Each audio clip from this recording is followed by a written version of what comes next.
નમસ્કાર દર્શક મિત્રો, હું છું હેમંત વિભટ. સ્વાગત છે આપ સૌનું યુટ્યુબ ચેનલ માં સત્તા બનેગા મેરા દેશ પર.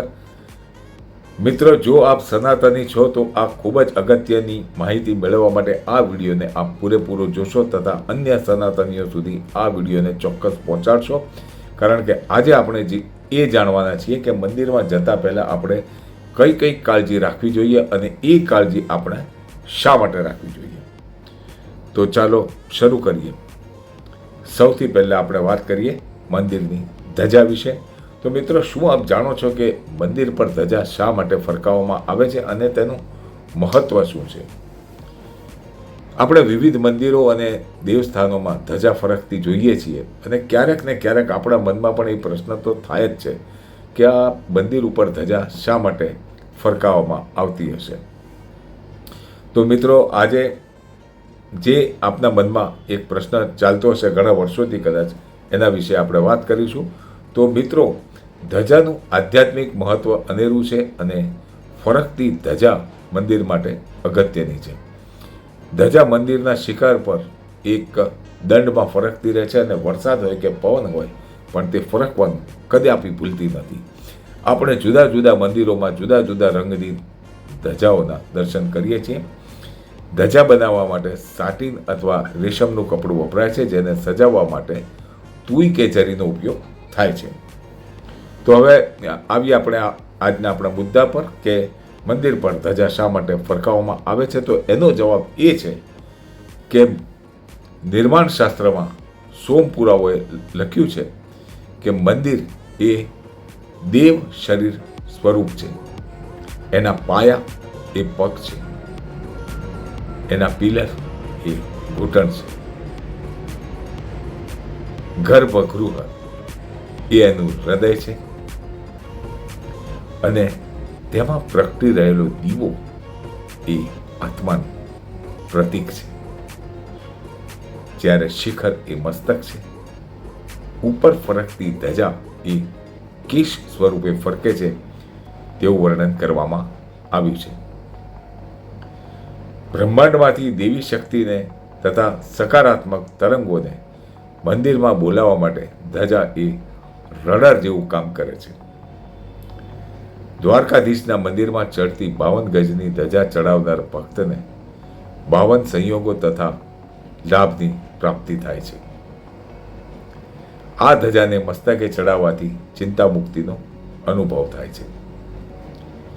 52 ગજાની ધજાનો અર્થ આ પ્રમાણે છે: 4 દિશા, 12 રાશિ, 9 ગ્રહો અને 27 નક્ષત્રોનો સરવાળો કરીએ તો બરાબર 52 થાય. જેથી એવું કહેવાય છે કે કોઈ પણ મંદિરના દર્શને જઈએ ત્યારે ધજાના દર્શન અચૂક કરવા જ જોઈએ. ધજાના મનોરથથી ભક્તના મનમાં કાયમી અલૌકિક એક મીઠી યાદ રહી જાય છે. ધજા માનવ જીવનને ધન્ય બનાવે છે.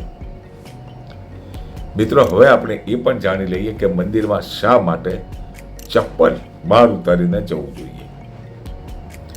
મંદિરમાં ઉઘાડા પગે પ્રવેશવું એ નિયમ લગભગ નહીં પણ દરેકે દરેક વિશ્વના હિન્દુ મંદિરોમાં છે. તેની પાછળનું વૈજ્ઞાનિક કારણ એ છે કે મંદિરના માળનું નિર્માણ પ્રાચીન કાળથી જ એવી રીતે કરવામાં આવ્યું છે કે તે વિદ્યુત અને ચુંબકીય તરંગોનો સૌથી મોટો સ્ત્રોત છે. જ્યારે વ્યક્તિ આના પર ઉઘાડા પગે ચાલે છે ત્યારે મહત્તમ ઉર્જા પગ દ્વારા શરીરમાં પ્રવેશે છે. હવે આપણે એ પણ જોઈએ કે દીવો પ્રગટાવવા પાછળનું વૈજ્ઞાનિક કારણ શું છે. આરતી પછી બધા લોકો તેમના હાથ દીવા પર અથવા કપૂર પર રાખે છે અને પછી તેને માથા પર લગાવે છે અને આંખોને સ્પર્શ કરે છે. આમ કરવાથી હળવા ગરમ હાથથી દિવ્ય દ્રષ્ટિની ભાવના સક્રિય થાય છે અને વ્યક્તિને સારું લાગે છે. હવે આપણે એ જાણીએ કે મંદિરમાં ઘંટ વગાડવાનું કારણ શું છે. જ્યારે પણ કોઈ વ્યક્તિ મંદિરમાં પ્રવેશ કરે છે ત્યારે દરવાજા પર પહેલાં ઘંટ વગાડવામાં આવે છે. મુખ્ય મંદિરમાં પ્રવેશ કરતી વખતે ઘંટ વગાડવો પડે છે, જ્યાં ભગવાનની મૂર્તિ પણ સ્થિત હોય છે. તેની પાછળનું કારણ એ છે કે તેમાંથી નીકળતો અવાજ 7 સેકન્ડ સુધી ગુંજતો રહે છે, જે શરીરના 7 હીલિંગ કેન્દ્રોને સક્રિય કરે છે અને કુંડલીની શક્તિને જાગૃત કરે છે. હવે આવીએ મંદિરમાં ભગવાનની મૂર્તિ ઉપર.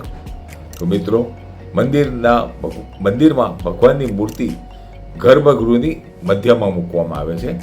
એવું માનવામાં આવે છે કે આ સ્થાન પર સૌથી વધુ ઉર્જા હોય છે, જ્યાં સકારાત્મક ઉર્જા શરીરમાં પહોંચે છે અને સકારાત્મક વિચાર સાથે ઊભા રહેવા પર નકારાત્મકતા દૂર ભાગી જાય છે.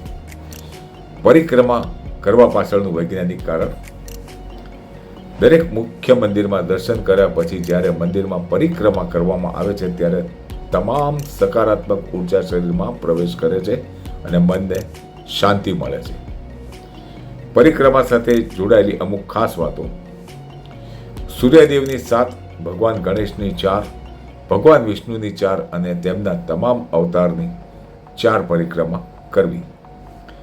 દેવી દુર્ગાની 3, હનુમાનજીની અને શિવજીની અડધી પરિક્રમાનો નિયમ છે.